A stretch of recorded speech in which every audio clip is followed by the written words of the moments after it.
Hey everyone, and welcome back for another deep dive. Today we're going to get into some seriously cool tech, the 2025 Merida eONE-EIGHTY. Ooh, nice. We've got an awesome in-depth review from E-MOUNTAINBIKE Magazine that we are going to dive into. This is one of those bikes that is just packed with interesting details. Yeah, so if you're out there thinking about a new EMTB and you're looking for something that can handle those tough climbs, but then also really let you rip on the descents, this could be the one. Could be. So let's see what E-MOUNTAINBIKE Magazine had to say about it and find out. Yeah, right off the bat, the motor on this thing is super interesting. Oh, yeah. It's actually one of the first Meridas to use a Bosch motor. Interesting. And they didn't just pick any Bosch motor. They went with the Performance Line CX. Okay, so for our listeners who might not be motor experts, what does that mean in real world terms? This is a seriously powerful motor. So 85 nanometers of torque. Wow. 600 watts of peak power. So you're saying big climbs and no problem. You are going to be crushing those hills you've always wanted to climb but never thought you could. And I see that the E180 has a couple of different battery options. Yeah, and this is something I thought was really cool with the frame design. Yeah. They can actually fit both an 800-watt and a 600-watt battery. Oh, wow. So you get to choose. Exactly. You can go for the longer range if you're planning a super epic ride, or if you want something a little bit more agile and lightweight, you can opt for that 600-watt battery. Very cool. All right. But a powerful motor and a big battery are useless if the rest of the bike can't handle it right.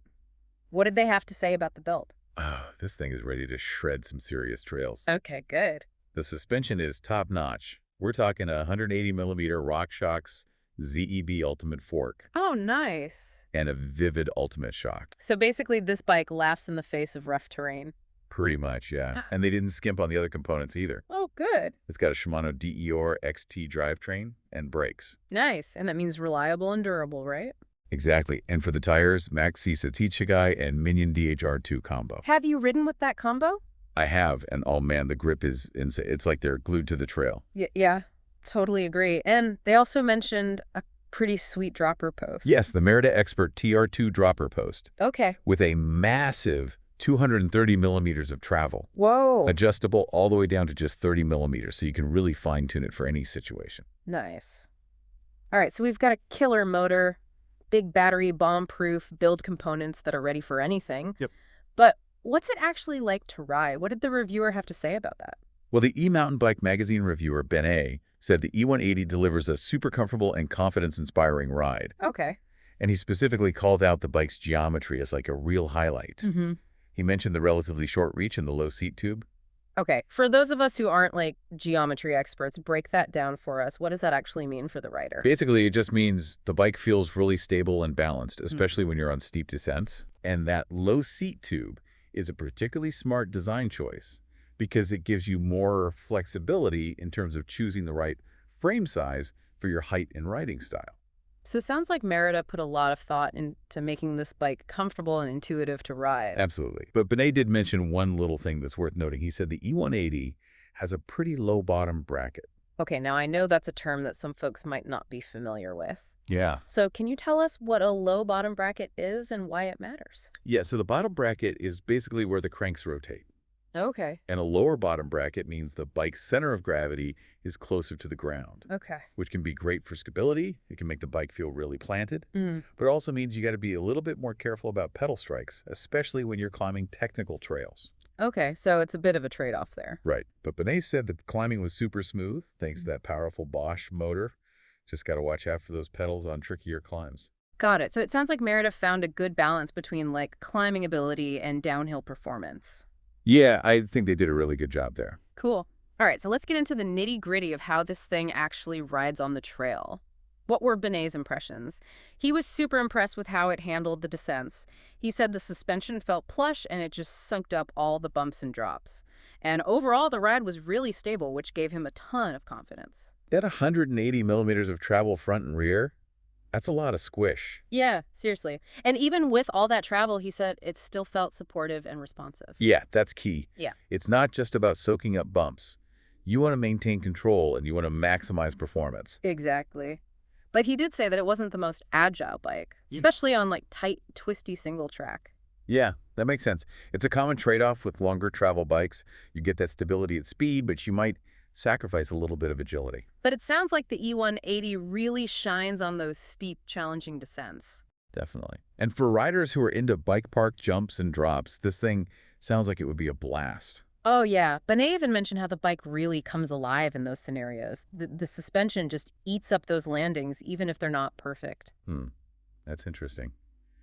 Do you think this would be a good bike for someone who's new to EMTBing, or maybe someone who's just starting to ride more technical trails? You know what I think it could be? That stability and that confidence-inspiring handling would be a big plus for a beginner. Yeah, and with that powerful Bosch motor, they wouldn't have to worry about struggling on the climbs. Totally. It's like having a built-in safety net. Exactly. Yeah. And as their skills progress, they wouldn't outgrow this bike too quickly. Right. It's got that performance potential to keep even experienced riders entertained. Definitely. So we've been talking about the E180 in general, but didn't Merida release a few different spec variants? They did. The one that Benet tested for the review was the top-of-the-line E180-900. Oh, yeah. But they've also got more affordable options, the 400-600 and the 700. Right. So what are the main differences between the models? Well, it mainly comes down to the components and the price point. Okay. So like the 900, the one we've been talking about, has that amazing RockShox ZEB Ultimate Fork and the Vivid Ultimate Air Shock. Right. And it's got the Shimano DE-ORR XT group set and those powerful 4-piston brakes. And that DEOR XT group set with the Link-Glide technology is super durable. Yeah, that steel cassette is built to last. Now, if you step down to the 700 model, you still get a great build. It's got a Fox 38 performance fork and a Float X performance shock. Okay. But the drivetrain and the brakes are a little bit more budget-friendly. There's Shimano SLX. Got it. And then the 600 and the 400 models offer even more affordable options with components that are still reliable. So there's an E180 for pretty much every budget. Exactly. Sounds like they've made this bike accessible to a lot of different riders. Yeah, definitely. And it makes sense with how popular EMTBing is becoming. It's awesome to see more and more people getting out there and enjoying the trails with a little extra boost. For sure. Now, before we move on, I wanted to touch on one other detail that Benet mentioned in the review. He said that the E180 has a mullet wheel setup. Can you explain what that means? Sure. So a mullet setup means the bike has a 29-inch wheel in the front and a 27.5-inch wheel in the back. Okay. It's becoming pretty popular these days, especially on bikes that are designed for more aggressive riding. So what are the advantages of that compared to like a traditional setup with two wheels of the same size? Well, that bigger 29-inch wheel up front gives you better rollover ability and more stability, especially at higher speeds. Makes sense. And it can give you a little more confidence when you're riding over technical stuff like rocks and roots. Okay. And what about the smaller 27.5-inch wheel in the back? How does that affect the ride?